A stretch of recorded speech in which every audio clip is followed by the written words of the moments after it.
तो अब पाकिस्तान, चीन और बांग्लादेश, यह तीनों देश जो भारत के बगल में फुदक रहे हैं, इनको कड़ा संदेश देने के लिए भारत की तरफ से अब तक का सबसे बड़ा कदम उठाया जा चुका है। और जैसा कि हमने बताया था कि भारत के बगल में हिंद प्रशांत क्षेत्र में चीन और पाकिस्तान की उथल कूद बंद करने के लिए भारत अकेले नहीं है, बल्कि भारत के साथ जापान और रूस के साथ साथ यूरोपीय और मिडिल ईस्ट के मुस्लिम देश भी खड़े हैं। और इसका नमूना भी अब हम लोग के सामने आ गया है, क्योंकि खबर निकल कर आ रही है कि हाल ही में यूरोप का मोस्ट पावरफुल युद्धपोत विमान वाहक, जो कि राफेल विमान से भरा हुआ है और न्यूक्लियर युद्धपोत है, वह इस समय भारत के एक इशारे पर हिंद महासागर में पहुंच चुका है। और इस वॉरशिप्स को किसी और ने नहीं बल्कि फ्रांस के द्वारा भेजा गया है, जिसके साथ भारत की राफेल मरीन फाइटर जेट खरीदने की बातचीत चल रही है। आखिरकार अचानक से यूरोप के सबसे ताकतवर युद्धपोतों को अचानक से भारत ने क्यों बुलाया है, और साथ ही इससे जुड़ी सारी जानकारियां आसान शब्दों में इस वीडियो में समझेंगे। लेकिन आगे बढ़ने से पहले इस वीडियो को एक लाइक करके चैनल को सब्सक्राइब जरूर कर लीजिए, क्योंकि यह आपके लिए 1 सेकंड का काम है, लेकिन इससे हमारी काफी बड़ी मदद होती है। सबसे पहले आप इस मैप पर ध्यान दीजिए। यहां पर है हमारा भारत देश, जो कि एशिया की एक महत्वपूर्ण अर्थव्यवस्थाओं में से उभरता हुआ देश बन गया है। और भारत ने अपनी तकनीक और सामानों को दुनिया के कोने कोने में मौजूद देशों के साथ खरीद कर और बेच कर के अपनी प्रेजेंस को लगभग सभी देशों में बना लिया है। इस मैप में ध्यान दें तो जो यह डार्क ब्लू कलर से हाइलाइटेड एरिया है, यह है इंडियन ओशियन, यानी कि हिंद महासागर। वैसे तो इंडियन ओशियन दुनिया का तीसरा सबसे बड़ा महासागर है, लेकिन यह महासागर सिर्फ मछलियों और मोतियों का घर नहीं, बल्कि यहां से गुजरता है दुनिया का 60% व्यापार। यानी कि अगर यहां ट्रैफिक जाम हो जाए तो दुनिया की आधी अर्थव्यवस्था पानी में डूब जाएगी। ऐसा इसलिए क्योंकि यह न सिर्फ एशिया की सबसे बड़ी अर्थव्यवस्थाओं को सर्व करता है, बल्कि पानी के जहाज पर सामानों को लोड करके यूरोपीय देशों में पहुंचाना हो या फिर वेस्टर्न कंट्रीज में इसी मार्ग का सबसे ज्यादा उपयोग होता है। और हिंद महासागर की इसी व्यापारिक जरूरत के कारण इस एरिया में केवल एशिया ही नहीं बल्कि कई देशों की मिलिट्री और युद्धपोत मौजूद रहते हैं। यहां तक कि आपको जानकर हैरानी होगी कि सभी महासागरों की बात छोड़ दिया जाए और अकेले हिंद महासागर को देखा जाए तो केवल यहीं पर दुनिया का 40% आयल रिजर्व मौजूद है। यहां तक कि जो आयल टैंकरों पर भी लोड होकर भेजा जाता है, उसमें से 80% आयल इसी हिंद महासागर में मौजूद चौक पॉइंट से होकर गुजरता है। जहां हिंद महासागर की इसी इंपॉर्टेंस के कारण चीन लगातार अलग अलग कोने पर पैर पसार रहा है। और जब चीन से सवाल पूछा जाता है कि आखिरकार इस महासागर वाले एरिया में तुम्हारे युद्धपोत और जासूसी जहाज क्या कर रहे हैं, तो चीन कहता है कि हम समुद्र में रिसर्च कर रहे हैं। लेकिन चीन की आदत हमेशा से ही गिरगिट की तरह रंग बदलने वाली रही है, और चीन सामने से जैसा कहता है,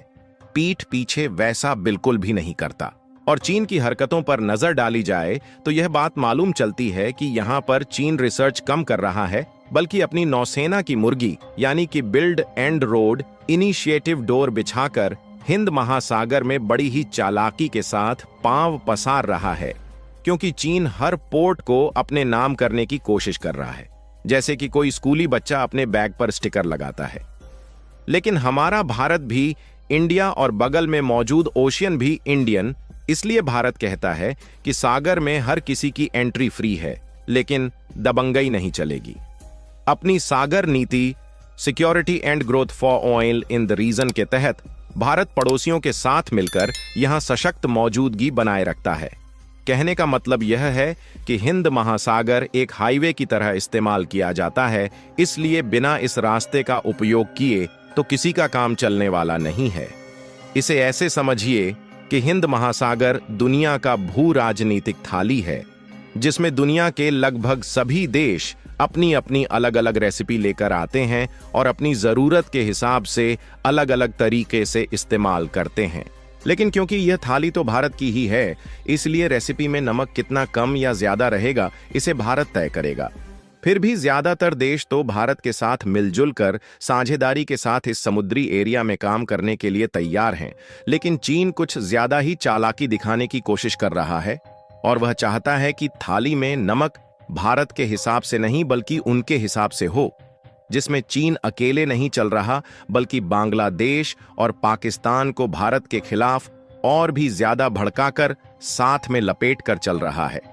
क्योंकि अगर आप इस मैप में देखें तो भारत के वेस्ट नॉर्थ साइड में पाकिस्तान देश है और यहां पर दूसरी साइड भारत के बीच में घुसा हुआ है बांग्लादेश। और चीन की इन्हीं गलतियों को सुधारने के लिए भारत ने एक बहुत बड़ा कदम उठा लिया है,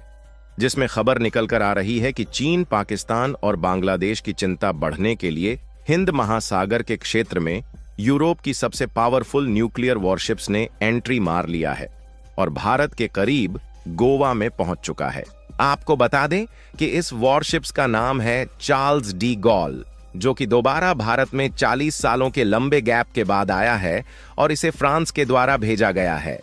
बताया जा रहा है कि यह वॉरशिप्स पहली बात तो न्यूक्लियर वॉरशिप्स है और दूसरी खास बात यह है कि इस पर राफेल लड़ाकू विमान का बेड़ा लदा हुआ है। बताया जा रहा है कि जब यह विमान वाहक स्ट्राइक ग्रुप हिंद महासागर में भारत पहुंचा तो भारतीय नौसेना ने बहुत ही खास तरीके से इसका स्वागत किया। यह युद्धपोत एक तरीके से एयरक्राफ्ट को और बाकी के हथियारों को एक जगह से दूसरे जगह ले जाने पर और टेक ऑफ एंड लैंडिंग कराने पर भी उपयोग में लिया जाता है, इसलिए इसे फ्लोटिंग एयर फोर्स भी कहा जा सकता है, क्योंकि इसमें 30 से ज्यादा लड़ाकू विमान और हेलीकॉप्टर तैनात हैं, जिनमें राफेल एम मुख्य रूप से लोड किया गया है, जिसकी बातचीत फिलहाल में फ्रांस से खरीदने की चल रही है, जो कि जल्द ही फ्रांस से खरीद कर भारतीय नौसेना को सौंपे जा सकते हैं। आपको बता दें कि जो स्ट्राइक करियर ग्रुप भारत पहुंचा है, इसमें इस युद्धपोत के अलावा escort warships, logistics support warships और एक पनडुब्बी के साथ साथ कमांड और कंट्रोल सेंटर भी शामिल है। लेकिन सवाल खड़ा होता है कि आखिरकार यूरोप के सबसे ताकतवर युद्धपोत विमान वाहक को हिंद महासागर में इस समय क्यों भेजा गया है। तो इसके लिए आपको बता दें कि यह चीन की दादागिरी को खत्म करने के लिए एक कड़ा संदेश देने के लिए भारत आया है। साथ ही यह भारत के फाइटर जेट्स और युद्धपोत के साथ मिलकर गोवा के तट पर युद्ध अभ्यास करेगी,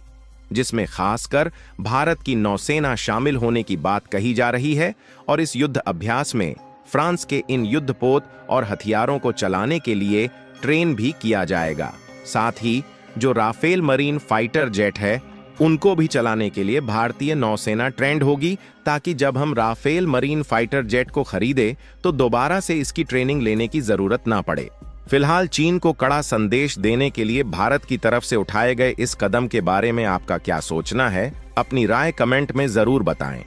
और इस वीडियो को एक लाइक करके अपने मित्रों तक शेयर जरूर करें ताकि उन्हें भी जानकारी मिल सके।